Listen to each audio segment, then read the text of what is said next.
crivo da gente para a gente entender. Por exemplo, quando a gente fala assim, é possível amar a Deus sem amar ao próximo?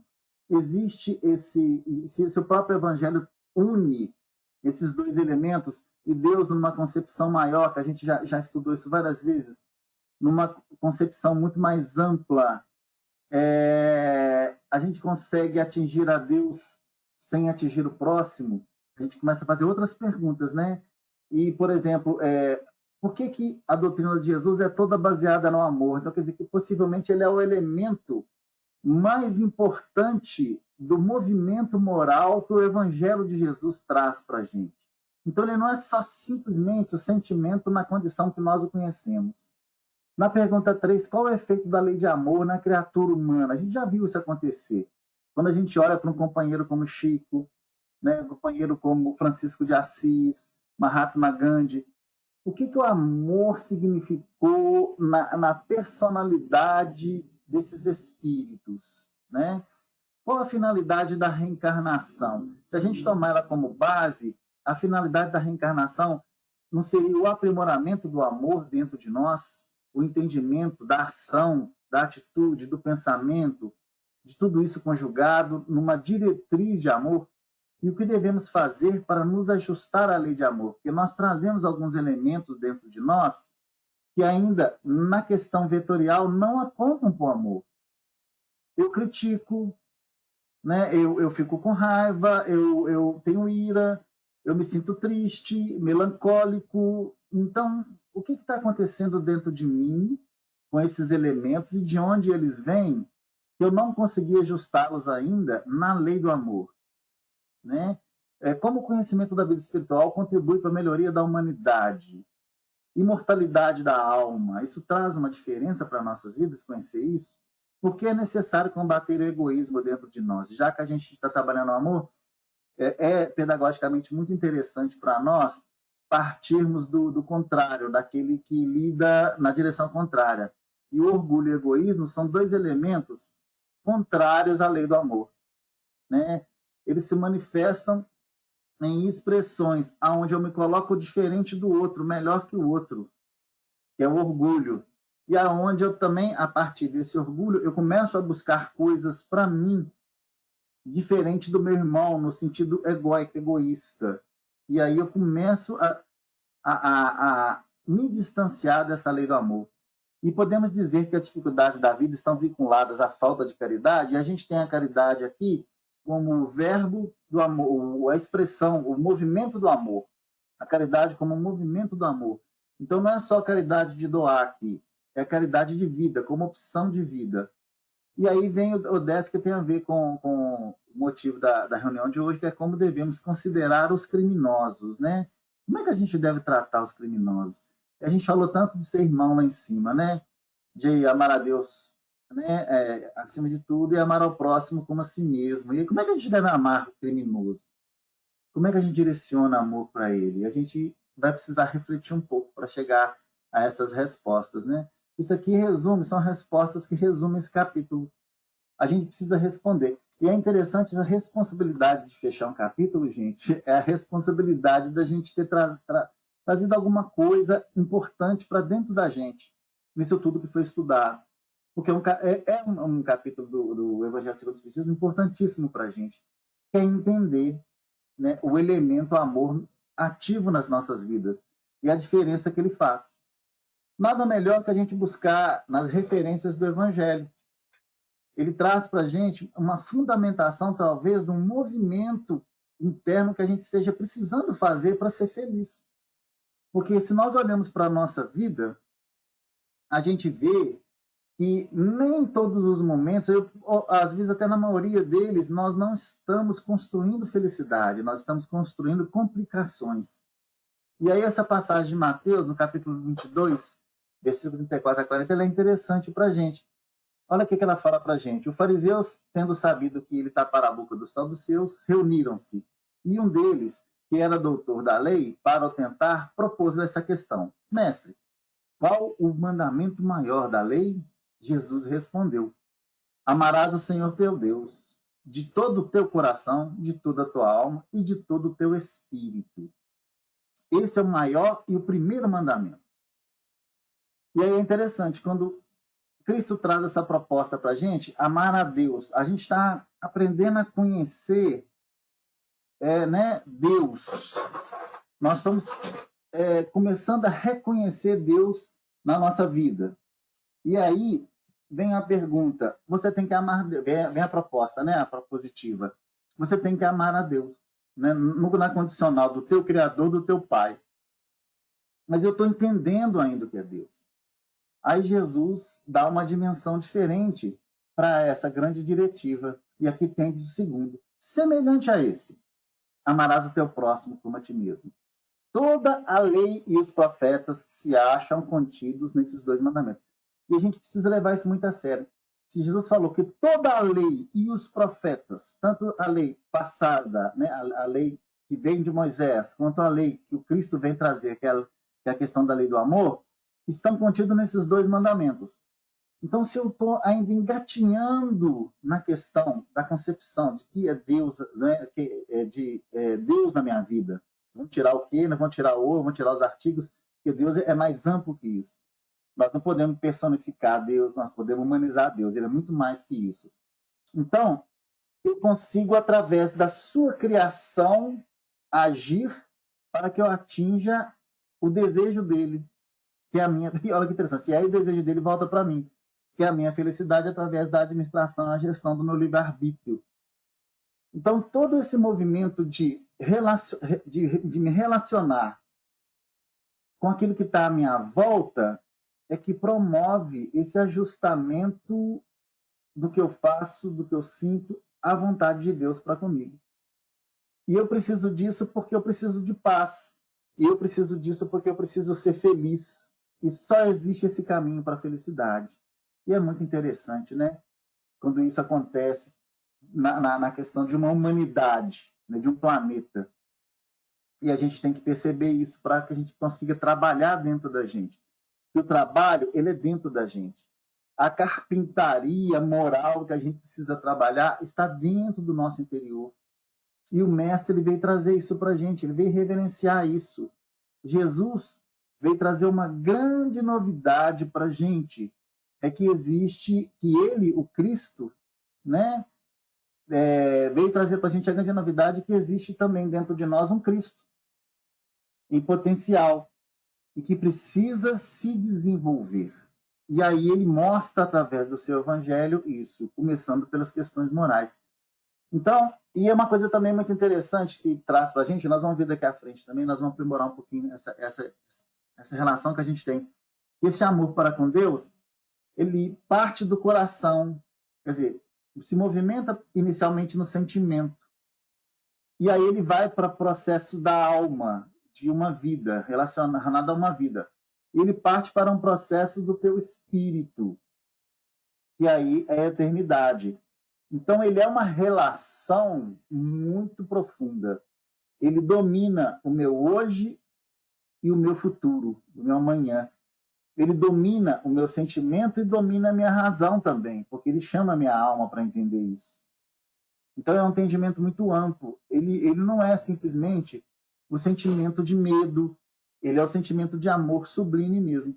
E aí você tem, né, outras passagens também que em Lucas e tal que falam também sobre fazer aos homens tudo o que queirais que eles vos façam, pois é nisso que consiste a lei dos profetas, né? E tratai todos os homens como eu quereria que eles vos tratassem. Então é uma questão de igualdade. Então se é uma questão de igualdade, o orgulho que me torna desigual, ele tem que estar bem trabalhado para ele sair do contexto da representação da minha personalidade. Ele precisa se expressar cada vez menos através de mim. E esse é o meu trabalho diário. Eu preciso enxergar o meu irmão como igual, como filho de um único pai, e direcionar para ele os mesmos movimentos, porque disso parte, talvez, a diferença que eu preciso combater para enxergá-lo como a minha estrutura. E aí, onde é que está o campo de trabalho desse elemento maior, né, que é o amor? Né? Ele pode ser tratado como sentimento, sim, nós percebemos ele como sentimento, apesar da gente acreditar que ele é muito mais que isso. Mas ele se manifesta na tríade relacional que eu tenho na minha vida, que é a tríade da relação com Deus, com o próximo e comigo. Então, são esses três limites, essas três conjunções é que eu preciso trabalhar para me expressar nesse amor, na minha relação com Deus, condizendo com a vontade dele e fazendo a vontade dele. E Jesus traz isso para nós no Evangelho, mais explicitamente, né? Em alguns casos, e em alguns casos ele fala a nossa alma, e ele parte do pressuposto que todo esse trabalho que nós vamos fazer vai ser com o nosso próximo, que quando eu faço para o próximo, eu estou fazendo para mim também. Eu consigo atingir uma nuance própria, e aí eu preciso me tratar de uma forma diferente também, como irmão. E aí eu trato o irmão externo e o irmão interno, que sou eu. E aí a gente fala assim, mas que irmão interno é esse? É você olhar para dentro e se enxergar nas suas expressões, tanto positivas quanto negativas, mas agir com caridade com elas. Como assim? Aí eu detectei que eu sou egoísta. Aí eu detectei que eu sou maldoso. Então é olhar para isso com caridade, para esses elementos que são parte do seu ser, com amor, com caridade, e entrar numa relação de conscientização desses elementos para que eles se transformem. Para que eles também, é esquisito falar isso, para que eles também alcancem a sua própria felicidade. E eles não vão ser felizes se eles continuarem pensando simplesmente no elemento que eles são. Por exemplo, a raiva, a ira. Por que eu iro? Eu me sinto irado, né? Por que eu me sinto irado? Então eu tenho que ir atrás da raiz disso. Ah, é porque eu me sinto indignado com as situações. Indignado porque... Não. Depois você vai ver que a base disso é o orgulho, o egoísmo. E aí trabalhar esses elementos diariamente. Se hoje eu estou sem paciência com o meu colega, eu vou trabalhar para daqui a pouco eu não estar mais impaciente com ele, com os defeitos dele, com o jeito dele, né? E procurar mudar essas questões. Ah, eu fico impaciente na fila de banco. Ok, você vai ter muitas oportunidades para você testar essa paciência e melhorar ela. Para você, como se fala assim, você ter seu campo de trabalho, né? Que é abençoado também. Então, essas três relações são a base de todo esse movimento. E aí que a passagem dá um alerta para a gente muito grande, né? Na questão, quando a gente trabalha aqui, né? Nessas expressões que a gente está trazendo aqui para o grupo, na nossa relação com Deus, lá fala para a gente, né?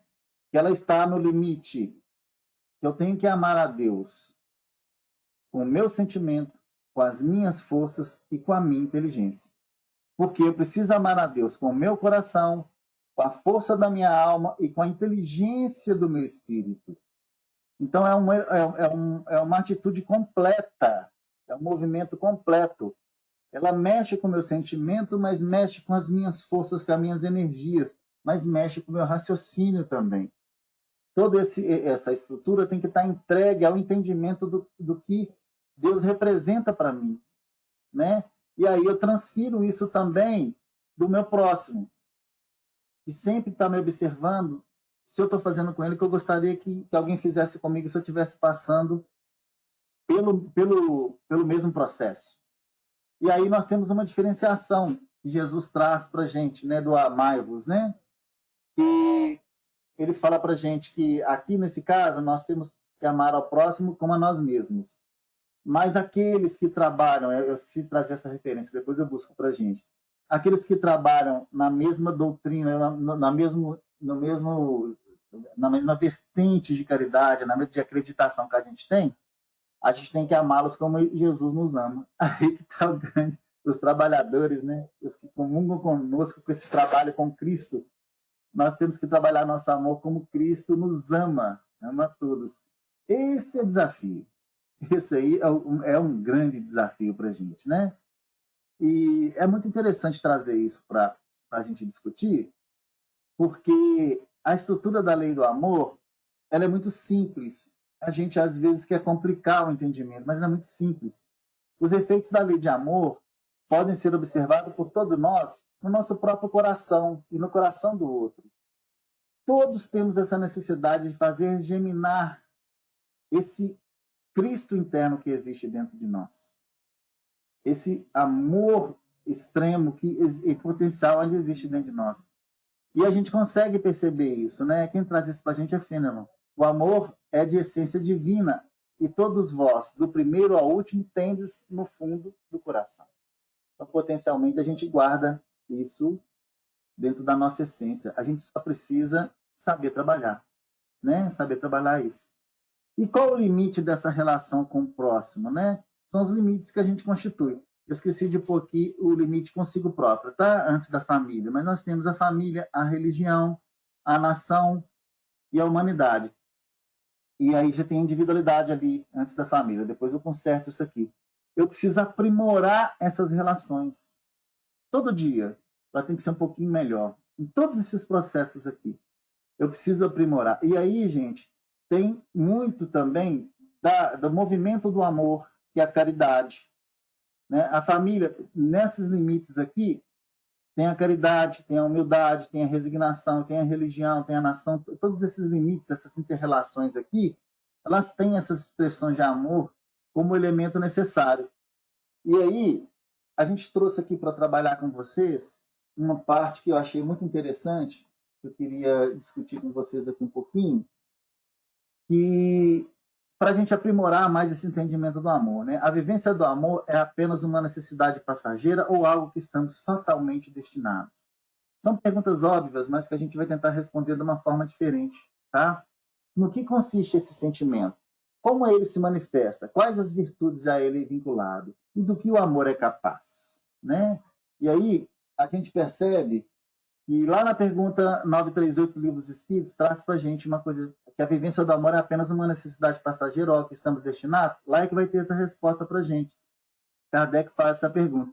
A natureza deu ao homem a necessidade de amar e de sentir-se amado. Olha que interessante. A natureza deu ao homem a necessidade de amar e de sentir-se amado.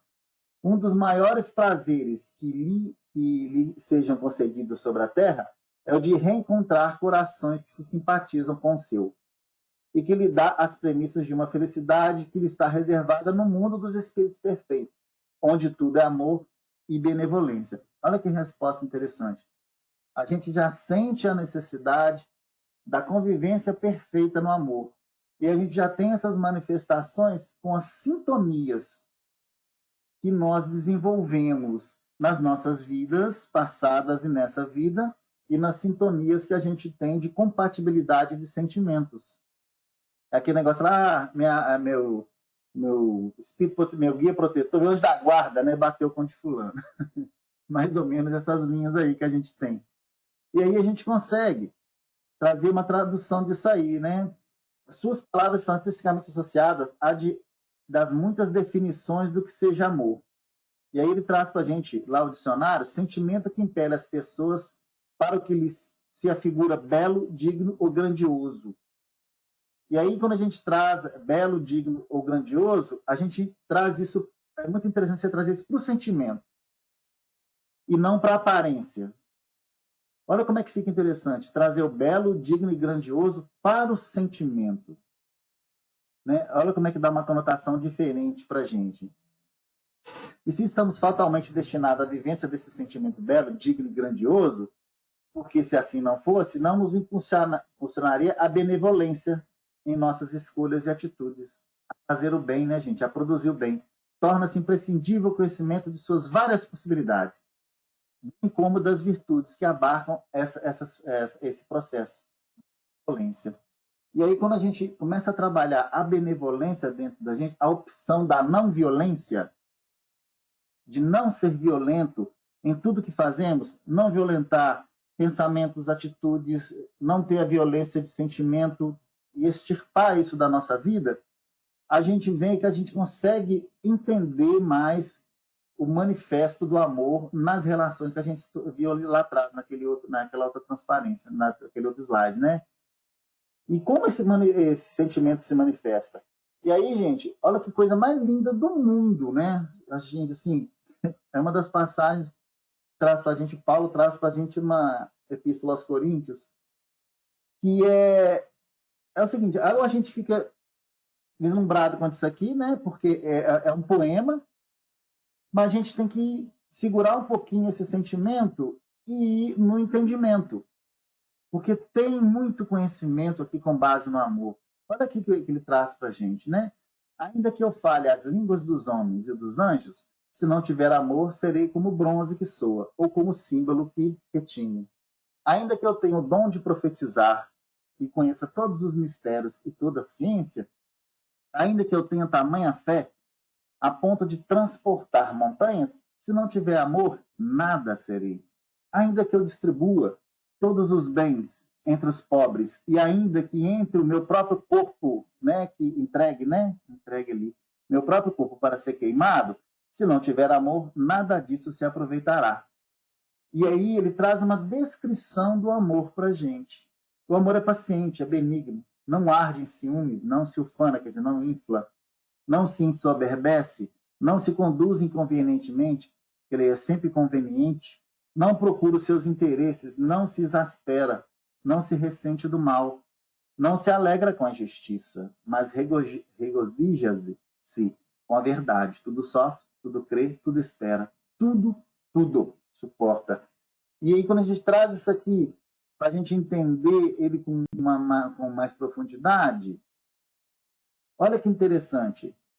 Eu posso falar sobre o Evangelho, eu só posso falar da Boa Nova, eu posso falar da bondade, mas se eu não tiver esse elemento desenvolvido, eu serei simplesmente algo que ressoa. Eu posso trabalhar com a mediunidade, eu posso profetizar, eu posso também ter o conhecimento de todos os mistérios, saber o livro dos Espíritos de cor salteado, o Evangelho segundo o Espiritismo, o que for, e toda a ciência. Eu também posso ter uma fé explícita de tamanho do mundo, a ponto até, através do poder magnético que essa fé me propõe, transportar montanhas. Mas se eu não tiver amor, eu nada serei. Eu posso praticar caridade, distribuir meus bens aos pobres, matar a fome do meu irmão, e ainda entregar como prova, que isso acontecia muito na época dos apóstolos, o corpo para ser queimado. Mas se eu não tiver esse tal do amor dentro de mim, isso aqui não se aproveitará, porque a intenção não foi de acordo com o que precisava para o meu espírito alçar o grande voo de liberdade dele, que é a liberdade de justiça, de ser justo. Não é a liberdade de existir justiça do mundo e das coisas, não. Isso aí é relativo. É a liberdade de ser justo. É uma liberdade muito grande, porque a consciência se alivia. E ele traz uma descrição do amor como paciente, benigno, não arde em ciúmes, então não tem egoísmo, não se ufana, não se ensoberbece, não é diferente, querer ser diferente do outro, né? Não se conduz inconveniente, ele não traz constrangimento, não procura os seus interesses, então ele é isento disso, ele simplesmente faz, não se exaspera, tem fé, né? Não se ressente do mal, não guarda rancor, não se alegra com a injustiça, muito importante isso aqui, mas se regozija-se com a verdade. Essa verdade aqui, gente, não quando aparece a verdade que destrói o outro, não é essa verdade, não. É a verdade que traz a disposição daquele irmão ou de nós mesmos sintonizarmos com a verdade absoluta de Deus, que às vezes nós estamos sendo injustos com alguma coisa, né? Tudo sofre, tudo crê, tudo espera, mas tudo suporta. Então ele passa por isso aqui tudo. Então essa é a expressão do amor. É muito profundo isso aqui, né? É muito profundo, porque é um aprimoramento, mas claro que a gente começa a fazer as coisas com imperfeição para chegar à perfeição. A gente entende isso. Mas a gente tem que saber que ainda não alcançamos essa perfeição que a gente precisa atingir, que é a perfeição do amor por tudo aquilo que a gente faz. Por que eu estou indo ao centro? É por amor? Ou existe interesse? Não tem problema ter interesse. É o interesse de ser melhor, é o interesse de melhorar a cabeça, o pensamento, de melhorar a dor. Não, tudo é digno. Mas quando eu entro numa linha mais próxima da vontade de Deus, eu começo a perceber que, independente de tudo aquilo que eu estou buscando como necessidade minha, eu posso virar esse jogo e fazer esse papel para o meu irmão, mas por amor. né? E aí eu começo a trabalhar os meus problemas dentro do problema do outro, sem me apropriar dele, tá, gente? Nós não podemos querer apropriar e sofrer com o outro problema dele. Nós temos que ser, mas também não podemos ser insensíveis. Não estou falando desse extremo, não. Eu estou falando, senão a gente perde a capacidade de ajudar. Então nós temos que ter esse amor, nós precisamos estar ajudando, auxiliando o outro com amor. E aí a gente ao invés de buscar, olha que coisa, eu conheço gente que já adentrou numa fraternidade, começou a fazer os trabalhos, daqui a pouco ela fez parte dos trabalhos, daqui a pouco ela estava buscando alento, ela estava dando alento e nem percebeu. Então é essa naturalidade dessa expressão que facilita essa nossa junção para com o Criador, que é importantíssimo. Nós precisamos nos sentir filhos de Deus para termos paz. Para se sentir filhos de Deus, a gente tem que alinhar com a vontade dele. Então, nós precisamos estudar muito isso aqui. Eu preciso ser mais paciente, eu preciso ser mais benigno. Eu não posso mais ter ciúmes. Eu não preciso me inflamar mais. Eu não preciso querer ser melhor que o outro. Eu não posso ser inconveniente. Eu estou constrangindo o outro. Então, mesmo falando a verdade, eu estou constrangindo. Então, o caminho da verdade não é de constranger o outro, né? Eu faço as coisas com interesse ou realmente eu estou impulsionado por um grau de pureza maior que simplesmente eu quero exercer a minha fé, né? Ah, tudo acontece à minha volta, mas olha, na verdade eu fico muito feliz quando tudo aparece, porque tudo é visto e percebido, inclusive o meu próprio erro, porque eu sofro, né? Tudo que acontece em mim, eu suporto. A vida que a vida traz para mim, eu suporto. Porque eu sei que o meu espírito é que é mais importante do que o meu corpo. E aí eu sou um elemento que faz essa grande opção. E aí, só para a gente aprimorar um pouquinho mais nessa questão, o apóstolo se refere a 9 virtudes do amor. E aí eu queria só, para a gente fechar essa passagem, porque eu acho que é uma passagem que eu acho que eu não estudei ela com... Eu acho que uma vez só que eu estudei ela com o grupo. Eu achei interessante trazer isso aqui. Um resuminho, né, do que ele falou que só para a gente, tá, gente, contextualizar nisso aqui, porque a GG me passou para fechar o capítulo, então a gente tem que fechar com chave de ouro, entendendo tanto a parte que nos compete, mas também a parte do volume como um todo. E a primeira virtude é a paciência. Quando diz que o amor é paciente, e a paciência é a virtude de quem suporta males incômodos, sem queixume, sem revolta. Essa é a primeira. Mas, no entanto, essa virtude ela não representa omissão ou submissão, né, diante das atitudes inconvenientes que a gente vem encontrar por aí. Trata-se, na realidade, de um equilíbrio mental e emocional que a gente precisa buscar e que vai permitir a gente sustentar uma serenidade interna diante de tudo que venha a nos acontecer. Olha que coisa interessante. É uma firmeza, né, na condução de qualquer relacionamento, até dos conflitos. E Emmanuel traz para a gente, e que eu gosto muito de frisar, sobre a paciência, que a verdadeira paciência é sempre uma exteriorização da alma que realizou muito amor em si mesma para dá-la a outrem, na exemplificação. Olha que interessante. Então, a expressão da paciência é a expressão da paz interior, da conquista da paz interior, da tranquilidade interior. E aí, a segunda que ele fala para a gente é a tolerância, que é a segunda virtude. É o direito que se reconhece aos outros de ter opiniões diferentes. O contrário, né, que o Evangelho fala tanto do inimigo, o inimigo é o contrário. Ou até diametralmente opostas às nossas, são os conflitos. E a tolerância é o direito que se reconhece aos outros de ter essas opiniões mesmo. E a gente compreender isso, né? O tolerante é aquele que consegue aceitar e compreender que cada indivíduo, nesse aspecto de ideias, ele pode ser diferente e as diferenças podem somar. É a maneira de pensar, de sentir, de comportar, de agir com cautela e com benevolência. Ele tem um elo muito grande com humildade. Humildade também é reconhecer o limite da gente e o limite do outro. É procurar extrair dos outros intimamente o que eles possuem de melhor, mesmo que estejam contrários à nossa ideia. E uma coisa interessante da gente pensar, né? A vida e as pessoas, elas não são exatamente do jeito que a gente gostaria que elas fossem. Inclusive, a nossa própria família, a gente vê isso muito acontecer, né? Mas quando a gente aceita esse fato, gente, de tolerância, o nosso estresse abaixa. Quer dizer, a nossa possibilidade de felicidade ela aumenta. Olha que coisa interessante. Olha tanto que a tolerância proporciona para o nosso organismo espiritual.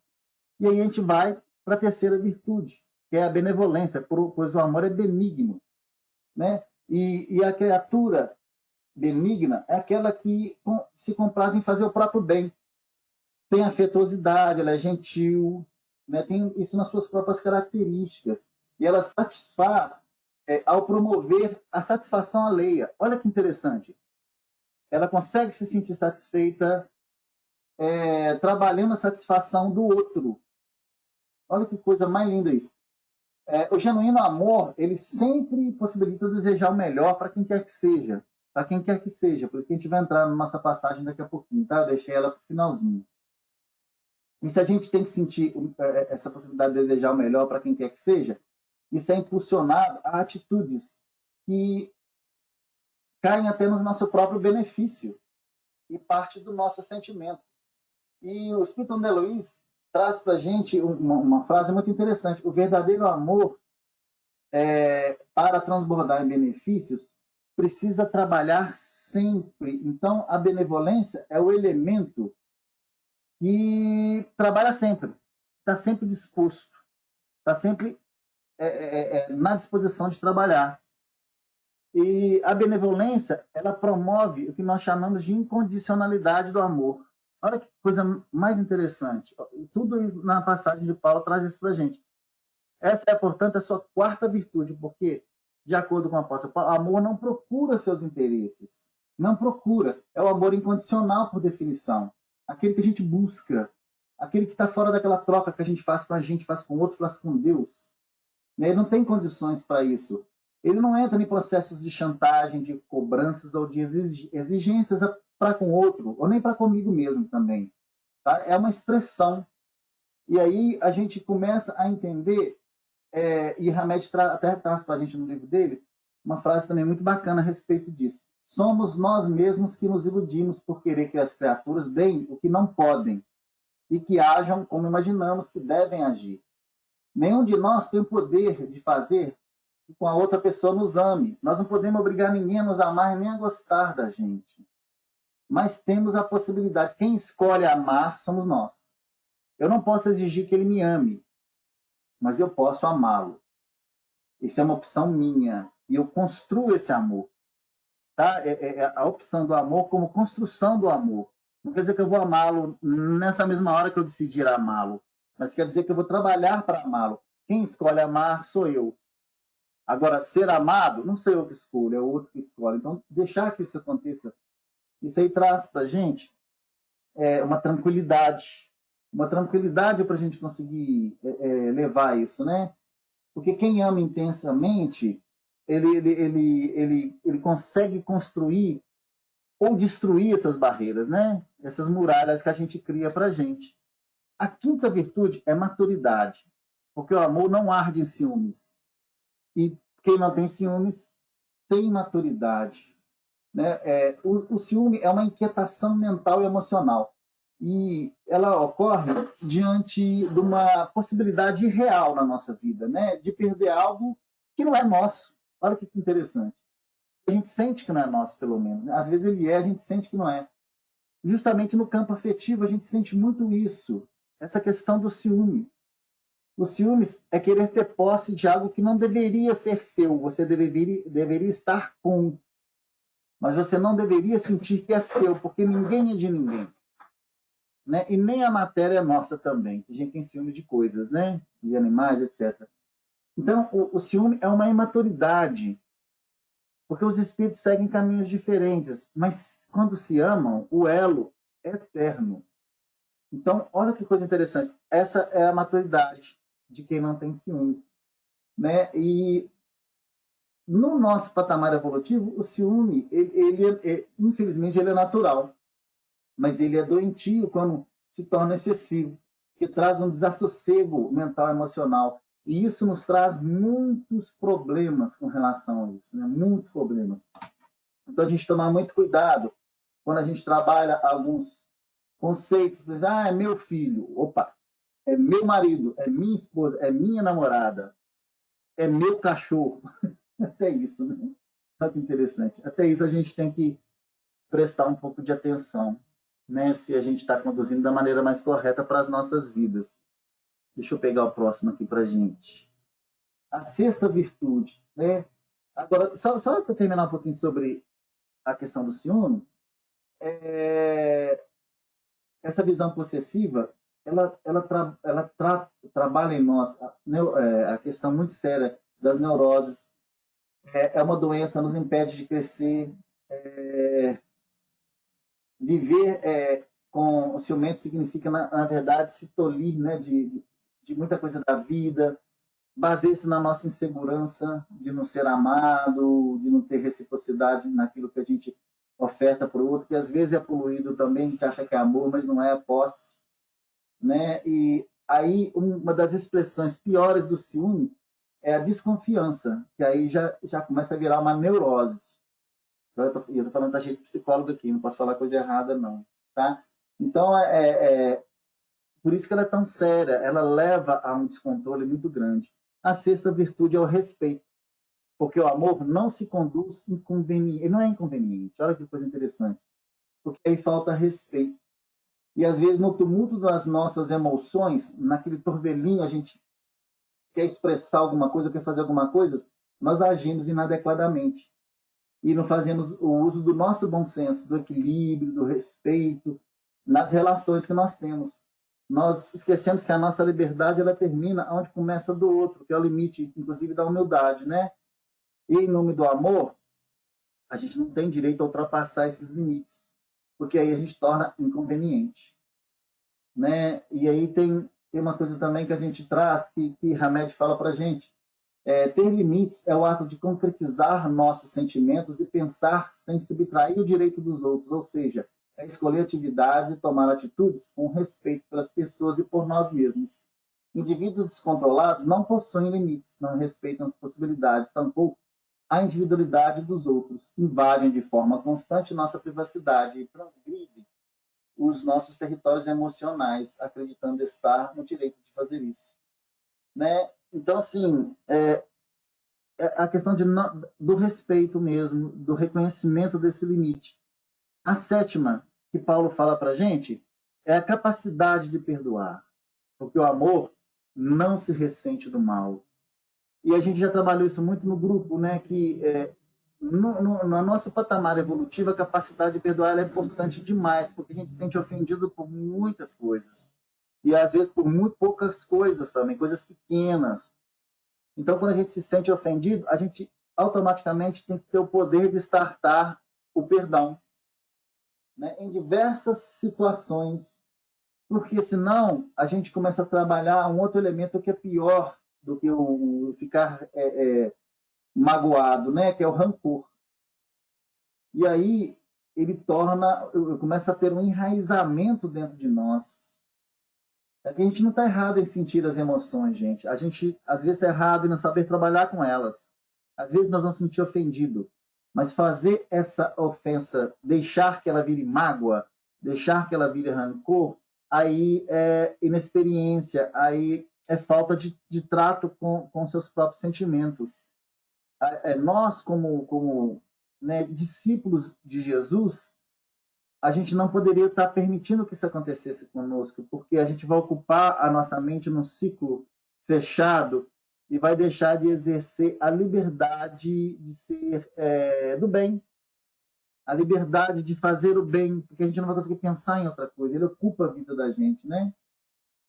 E a gente precisa não preocupar tanto com as atitudes alheias, porque o outro responde por si só.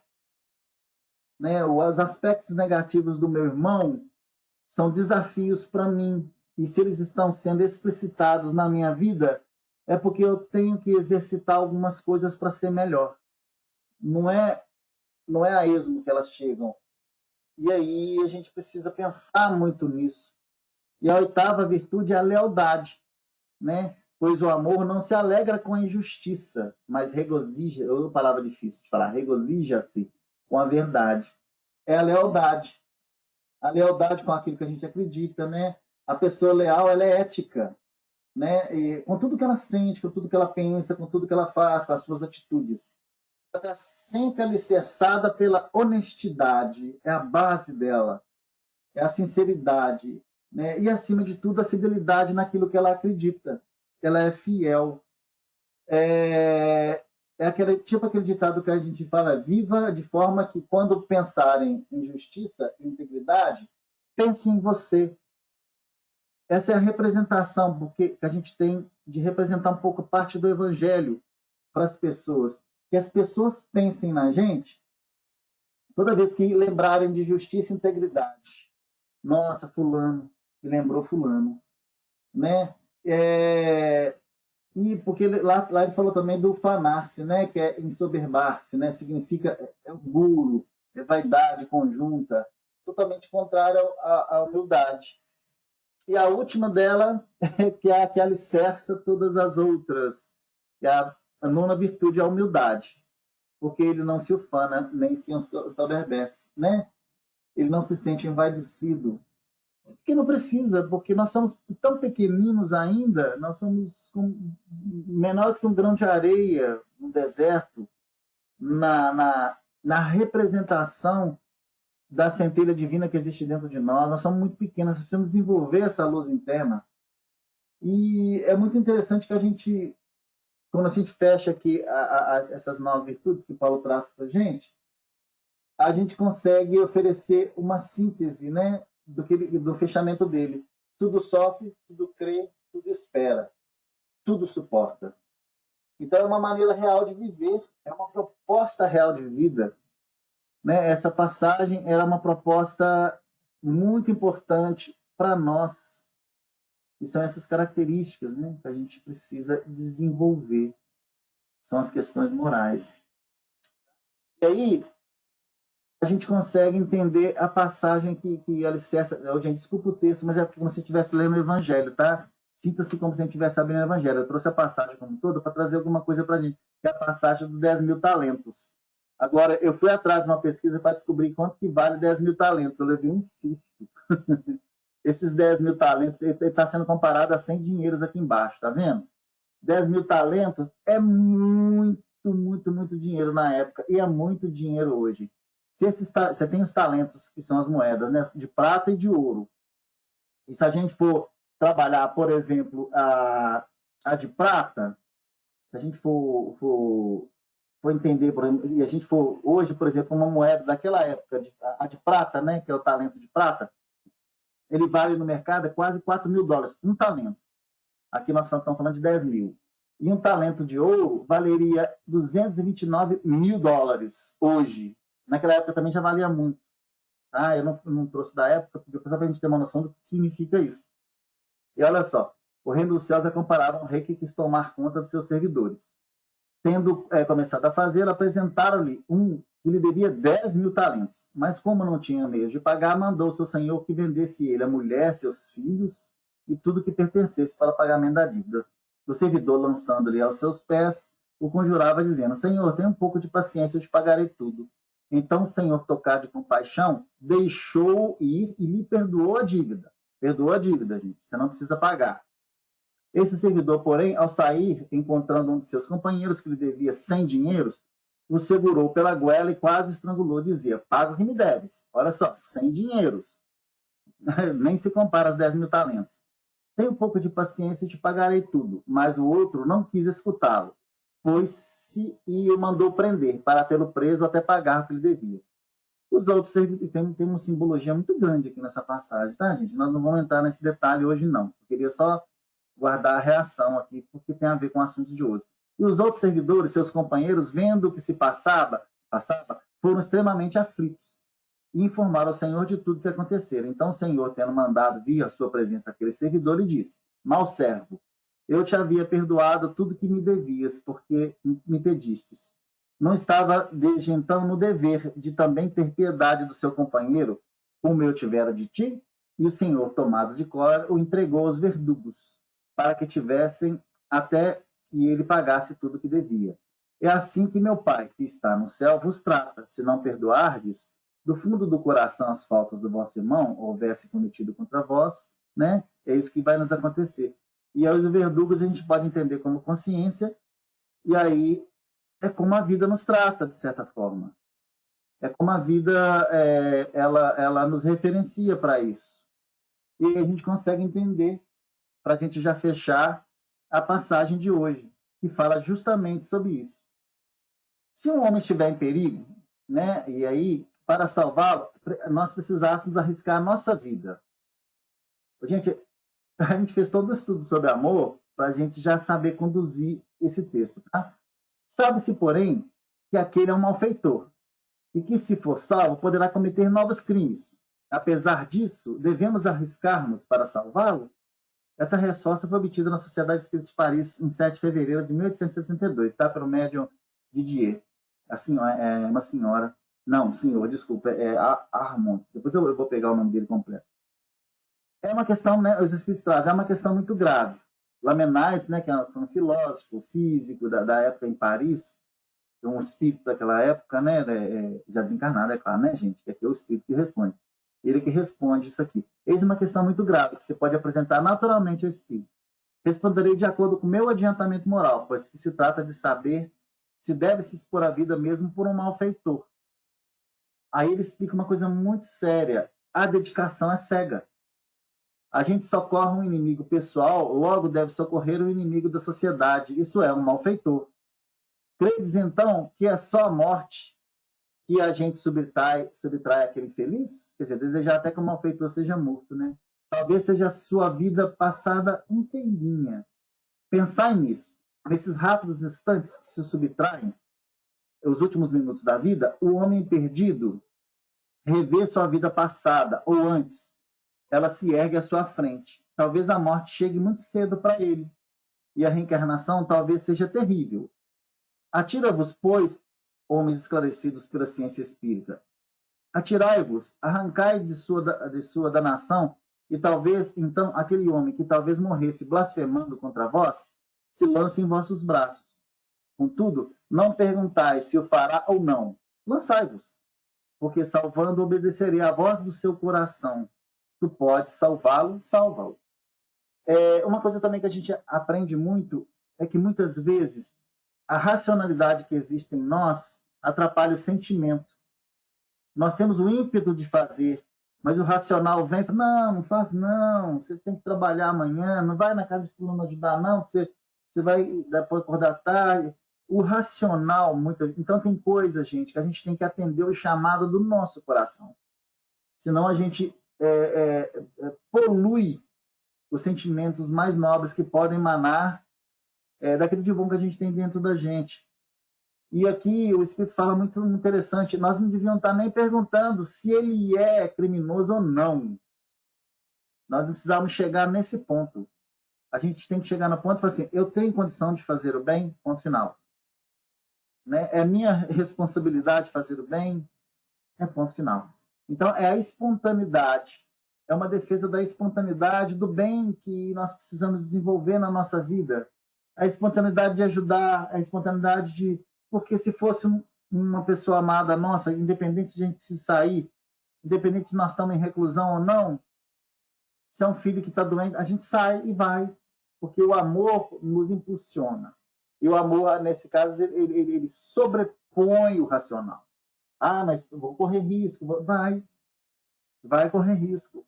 Não estou falando para a gente fazer isso não, tá, gente? Que nós temos que ser racionais. Eu falo que o que vale para nós é muitas vezes o racional tem que caminhar junto com o sentimento. A gente não pode também se tornar irracional, ser impulsivo. Mas a gente também precisa pôr a nossa consciência numa direção. Se a gente atendeu por uma vontade interior e uma questão, a fé é que nos move, né? A fé é que nos move. Então, o importante é a naturalidade com que a pessoa age, independente se o outro é criminoso ou não é criminoso. É esse contexto, né, que a gente percebe que o bem em nós ele tem que ser natural, ele tem que ser seguro de si, ele tem que pisar firme no chão e ele tem que produzir as suas próprias obras. Né, que a gente está carente na nossa vida de obras boas que falem por nós a divindade maior. Porque não adianta nós falarmos de nós, né? A vida que tem que falar de nós, né? É o outro que tem que falar de mim, é o outro que tem que lembrar de mim quando pensar em dignidade, quando pensar em amor. Mas não me importa se ele lembra, importa que eu seja. É ser, é sempre ser. E não quer dizer que eu vou desconsiderar a racionalidade, mas quer dizer que eu preciso construir o meu limite do bem, aonde eu consigo chegar, e não ir aquém dele, abaixo dele. Né? Esse é o grande movimento. Aí é isso que a gente tinha para trabalhar hoje. A gente queria encerrar realmente com a passagem. Acho que a gente conseguiu. E vou devolver a palavra a Gê. Eu abri a palavra, né? Se alguém quiser trazer alguma coisa para nós. Se quiser usar o bate-papo também, pode, tá? Que eu tô lendo aqui. Meu volume está baixo. Ô, Paulo, desculpa, agora que eu vi. Eu acho que eu empolguei tanto na fala aqui que eu não li o que você escreveu aqui. Mas tomara que tenha melhorado depois. Aí eu queria ouvir você. Se alguém tem alguma pergunta para trazer, alguma complementação, pode ficar à vontade.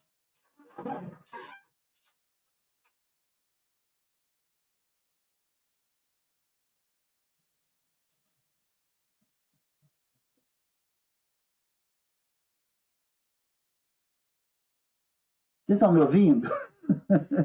Estou até com a dúvida aqui se o pessoal está conseguindo me ouvir. Marcelo, eu ouvi direitinho. O meu som não estava bom. Ah, que bom. Eu distanciei do computador um pouquinho para ler aquelas passagens, os livros, essas coisas, né? Distanciei um pouquinho, depois eu vi que eu estava distante do microfone. Alguém quer complementar com alguma coisa? Marcelo, Oi. pediram para te falar, porque me mandaram uma mensagem aqui, que para mim o som estava ótimo, mas teve algumas pessoas que o som estava baixo. Aí eles ficaram de saber se é o seu som que está baixo ou se é o som deles que está com problema. Não, tranquilo, tranquilo. Mas eu distanciei do computador mesmo, Paulo. Em uma hora aqui eu distanciei do computador.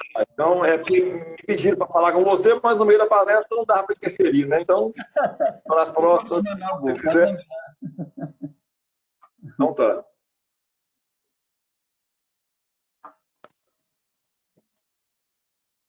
Então, Marcelo, então nós queremos te agradecer e pedir para você fazer a prece final para nós. sim, nós vamos fazer.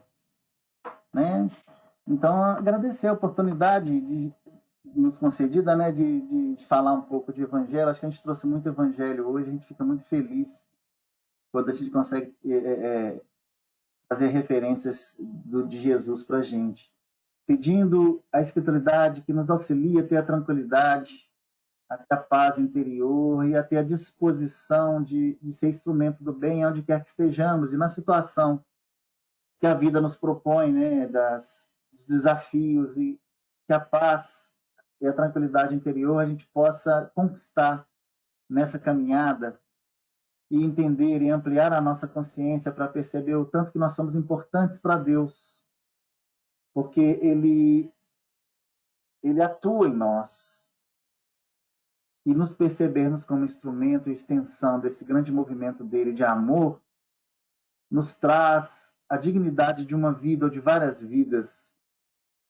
E Jesus, né, a direcionamento do Cristo aqui na Terra, nos ensinando a sermos, a fazermos, a mudarmos os nossos conceitos, as nossas atitudes, os nossos pensamentos para atender esse grande chamado divino que vai nos trazer paz e nos tornar cada vez melhores co-criadores dessa vontade divina, construindo luz, paz e harmonia aos recântitos do universo. Que o Senhor nos proporcione essa conscientização e que juntos possamos, como um cometa, rasgar os céus e trazer esperança, a esperança do Cristo, o semeador, que encontre campo fértil nos corações, pois a paz está ao alcance de cada um, a harmonia e a tranquilidade. Que tenhamos olhos para ver e ouvidos para ouvir. mas que tenhamos alma para sentir a importância do nosso papel nos nossos cantinhos, nos nossos cômodos, nas tecnologias que nos permitem conversarmos uns com os outros, mas que a gente continue atingindo os corações, em nome de Jesus. Que cada lar que nos recebe nesse momento possa perceber as emanações de Jesus, percorrendo esses ambientes e atingindo esses corações tão valiosos para Deus. Nós somos irmãos e nos amamos profundamente. Graças a Deus.